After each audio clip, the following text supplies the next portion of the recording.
Kita sekarang lagi ditai-taiin sama boomer ini. Kenapa? Tolong banget ini. Kebalik ini inverse ini. Gold ke sini, Bitcoin turun ke situ. Oh, Bro. Jangankan gold, S&P 500 aja juga kalah bro sama gold. Jadi Bener bro, gimana ini? pertanyaannya kita harus tahu kenapa gold naik. Kenapa tuh? Gold naik itu biasanya hanya dua hal penyebabnya. Satu berhubungan dengan moneter, suplai uang, inflasi, suku bunga. Dan yang kedua itu berhubungan dengan stabilitas dunia.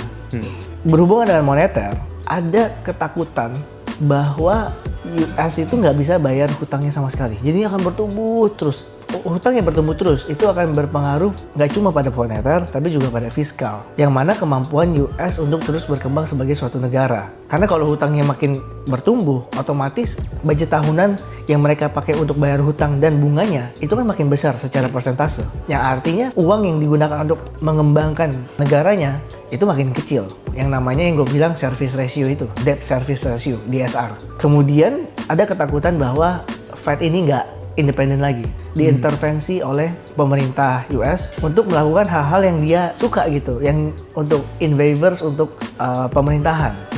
Sehingga orang merasa, loh, trust terhadap US dollar ini bisa menjadi dipertanyakan. Alasan kedua, adanya ketidakstabilan geopolitik. Yang kita semua tahu, sejak Trump masuk ini kayak dia hajar kanan kiri nih. Negara-negara yang menjadi bukan cuma oposisi tapi juga negara netral merasa, oh kalau begitu terus, kalau misalnya kita ada masalah sama dia bisa seenak-enaknya nge-freeze uang kita nih.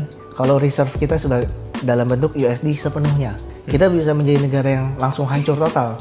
Kayaknya harus diversifikasi ke gold nih sebagian yang diterima oleh semua negara. Itu kenapa gold juga naik. Jadi dengan dua alasan ini, gold itu sangat kencang. Pertanyaannya adalah, apakah akan seperti ini terus? Apakah Trump bisa terus-terusan suka-suka nyerang negara lain? Dan apakah, ini kan uncertainty, Fed ini setelah Powell siapa nih? Dan apa kebijakan dia? Dan apakah dia akan nurunin suku bunga seperti yang Trump mau? Atau dia akan seperti apa? Apa ideologi dia? Gitu. Dan ini ketika ini settle, gue rasa US dollar akan rebound. Dan mulai setelah mid-term election nanti, Trump akan kesulitan menurut gue untuk melakukan serangan-serangan yang aneh-aneh atau membuat sebuah kebijakan yang kontroversial. Kenapa? Karena diperkirakan Republik itu akan kalah untuk midterm ini, sehingga kekuatan sekarang tuh presidennya kan Republicans, House-nya Republicans, Senate-nya juga Republicans. Dia mau memegang kekuasaan penuh, mau bikin apa-apa suka-suka dia. Tapi ketika ada balance di DPR-nya Amerika, dia akan kesusahan untuk melakukan hal yang aneh-aneh. Karena ketika dia mau bikin kebijakan yang lawannya nggak suka gitu, ya dihajar di DPR-nya. Gitu. Dan akan menjadi lebih stabil, dan ketika politik stabil, ekonomi akan lebih berkembang. Nah, ekonomi US berkembang, otomatis butuh apa? Ya butuh dolar lagi untuk berbisnis dengan US. Jadi ini adalah short term fluktuatif untuk USD. Untuk gold, gue nggak tahu puncaknya akan di mana. Tapi kalau dilihat dari sejarah, setelah gold naik tinggi, dia akan sideways lama, 10-15 tahun gitu. Terakhir kali gold naik tinggi kan 2008. Terus 2008 sampai 2018 itu ya udah sideways tuh, harganya segitu aja. 2019 mulai naik karena ada print uang, COVID dan lain sebagainya.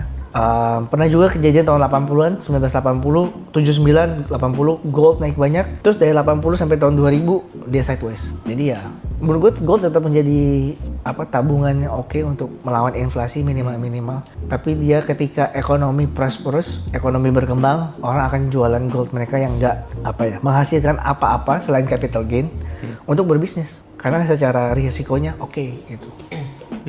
Jadi di cycle kali ini kita kalah Bitcoin. Tunggu Bitcoin sampai bottom, nggak tahu kapan. Nanti dia akan ngalahin semuanya lagi kayak biasa.